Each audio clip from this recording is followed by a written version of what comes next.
Para mas malinaw yung proseso, ay kausapin natin yung pong hepe ng CSWD, mga kababayan. Aksyon Bandera! Sige, okay na si Ma'am Remy Beltran. Ma'am, magandang hapon po ulit sa inyo. Magandang tanghali din po sa atin at sa lahat pong nakikinig po sa ating ngayong tanghali. Opo, salamat po sa pagpapaunlak. Marami po kasi nagtatanong, ma'am.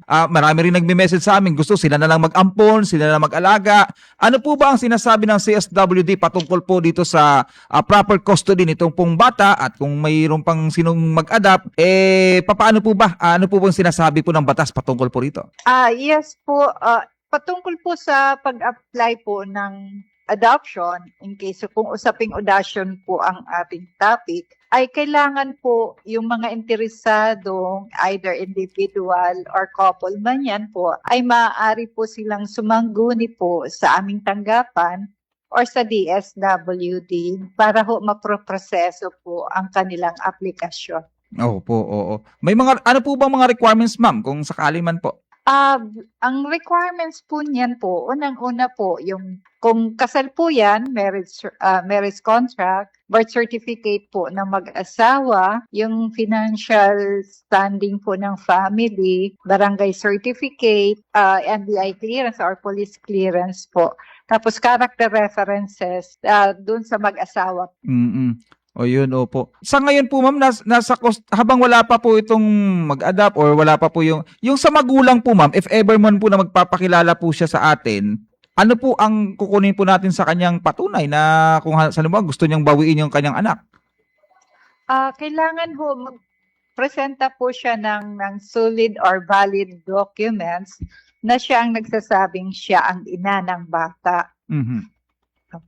Which is kung di pa ho yan na-rehistro po sa civil register, yung mag-witness po dyan sa kanya, yung nagpaanak sa kanya. Naku, yun lang. Oo, kasi sa tingin natin baka hindi pa po ito naparehistro kasi mukhang wala sa sa kanyang tamang katinuan. Sinabi nga natin na baka may pinagdadaanan itong ina po nito. So, pero ang maliwanag po dito, ma'am, pwede naman niya i-claim yung kanyang anak dyan po sa atin.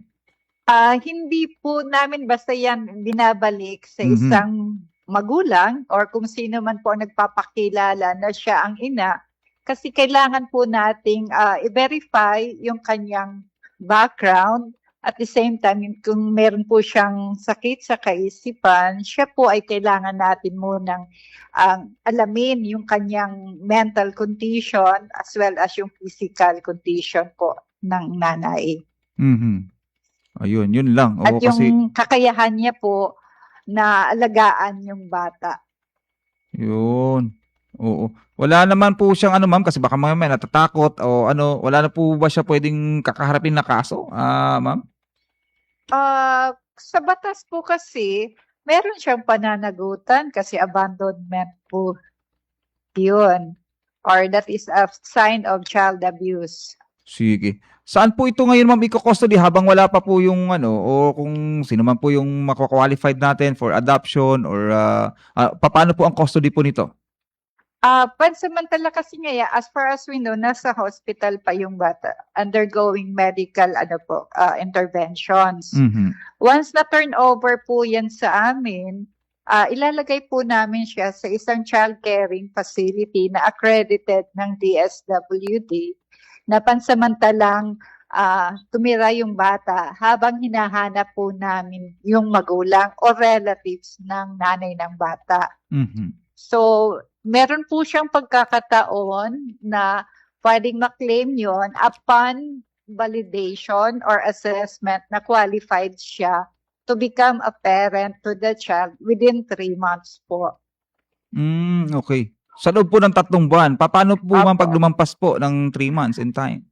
Pag hindi po siya nag-claim upon doon sa validation namin na qualified siya ay ipopost for subject for declaration for available for adoption yung bata.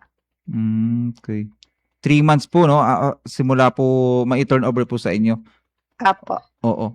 May facility na po tayo, ma'am, dito sa Puerto Princesa na ganyan? Sa Puerto Princesa, meron pong DSWD accredited child caring agency po tayo. Okay, sige, sige. Naku, oo ma'am, baka may mensahe po kayo from CSWD doon po sa nanay po nito. Ma'am, baka may gusto po kayong sabihin sa kanya. Yes po, kung nakikinig po yung nanay or yung mga kamag-anakan po ng bata, maaari po silang sumangguni po sa aming tanggapan para matulungan po natin yung nanay, pati na rin yung bata. Kasi dapat nating alamin kung ano yung condition or ano yung nangyari sa kanya, bakit niya bigla niya iniwanan o inabandon yung anak niya. Malamang po kasi meron po kasing problema siya na hindi niya kaya nagkaroon po siya ng decision na hindi maganda. So kami naman po sa aming tanggapan ay handa po kaming tumulong sa kanya at lalong-lalo na po doon sa batang inabandona. Sige po. Ma'am Remy Beltran ng CSWD, maraming salamat po. Not unless meron pa po kayong gustong sabihin po sa ating po mga kababayan patungkol po sa mga ganitong mga sitwasyon, pag doon sa mga unang makita, ano po mga dapat gawin, ano po yung mga standard procedure po nito, Ma'am Remy? Ay, yes po. Sa lahat pong nakikinig, sana po ay pag meron po kayong nakitang batang inabandona, kailangan po nyo kaagad yan i-report sa barangay at sa pulis. Kasi isa po yan na dokumento na hahanapin para sa pagproproseso ng adoption in case na wala po talagang mag-claim sa kanya. So mahalaga po na i-report po natin sa proper authorities para maagapan natin at matulungan natin yung bata at yung pamilya ng bata. Ma'am Remy Beltran ng CSWD ng Puerto Princesa, maraming salamat po at ingat, mabuhay po kayo dyan sa inyo pong opisina. Maraming salamat din po at God bless us all.